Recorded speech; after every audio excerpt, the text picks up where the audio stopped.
আপনারা বিভিন্ন জায়গায় ঘুরতে যান, কিন্তু এমন কোনো জায়গায় কি গিয়েছেন যেখানকার মানুষ তাদের খাবারের তালিকায় মেন খাবার হিসাবে রেখেছে সাপ, ব্যাঙ, ইঁদুর, ডগের মাংস অর্থাৎ কুকুরের মাংস? হ্যাঁ, এটা কিন্তু আমাদের কোনো ভারতবর্ষের বাইরের কোনো দেশ নয়। এটা আমাদের ভারতবর্ষের মধ্যেই এমন একটি রাজ্য যার নাম নাগাল্যান্ড। এই নাগাল্যান্ডের মানুষের চেহারা, তাদের কথা, তাদের খাবার দেখলে আপনারও চোখ কপালে উঠবে। তাই আজকে আপনাদেরকে একটা নতুন ভিডিও আমি দেখাচ্ছি, যেটা আপনারা এর আগে কখনোই দেখেননি। হ্যাঁ, সে নাগাল্যান্ডের মানুষের খাদ্যের তালিকার মধ্যে উল্লেখযোগ্য খাবার হিসাবে তারা কি খায়। আজকে দেখুন, তারা সবচাইতে তাদের প্রিয় খাবার কুকুরের মাংস।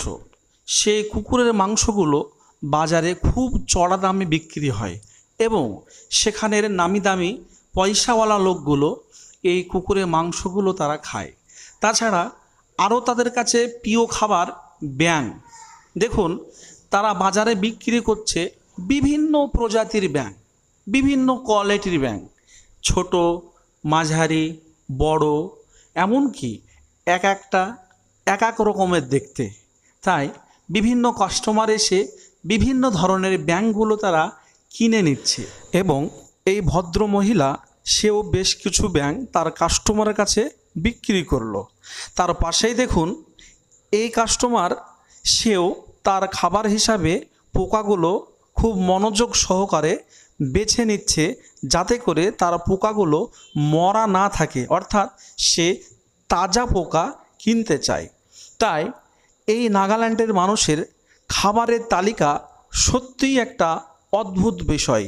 আপনারা দেখছেন তার পাশেই মৌমাছির মতো কিছু পোকা তারা চাষ করে, সেগুলো বাজারে নিয়ে এসে চড়া দামে তারা বিক্রি করছে। আমরা লক্ষ্য করে দেখলাম এই মার্কেটে মহিলারাই বেশি ব্যবসায়িক হিসাবে তারা মাল বিক্রি করছে এবং এই দুজন ভদ্র মহিলা তারা বস্তায় করে ব্যাঙগুলো নিয়ে এসে বাজারে একটা একটা করে বের করে সুতো দিয়ে কাটিং করে তারা ভালো করে বেঁধে তাদের প্লাস্টিকের গামলাগুলোয় রাখছে, যাতে করে ব্যাঙগুলো পালিয়ে না যায়। শুধু তাই নয়, এখানেও দেখলাম বেশ কিছু শামুকও তারা বিক্রি করছে বাজারে।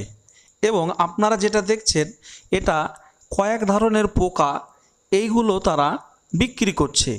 তার পাশেই দেখছেন মহিলা সেই মৌমাছির চাকের ভিতর থেকে তারা পোকাগুলো বের করছে এবং আপনারা যেটা দেখছেন সেটা সব চাইতে তাদের কাছে প্রিয় খাবার কুকুরের মাংস। এটা দেখুন, তারা চামড়া সহই তারা ভালো করে কেটে তার দিয়ে প্যাক করে প্লাস্টিকের গামলায় রেখেছে, যাতে করে তাদের বিক্রি করতে অনেক সুবিধা হয়। তাই কাস্টমারগুলো আসছে আর তারা ওই সমস্ত কুকুরের মাংসগুলো কিলো হিসাবে তারা নিয়ে যাচ্ছে।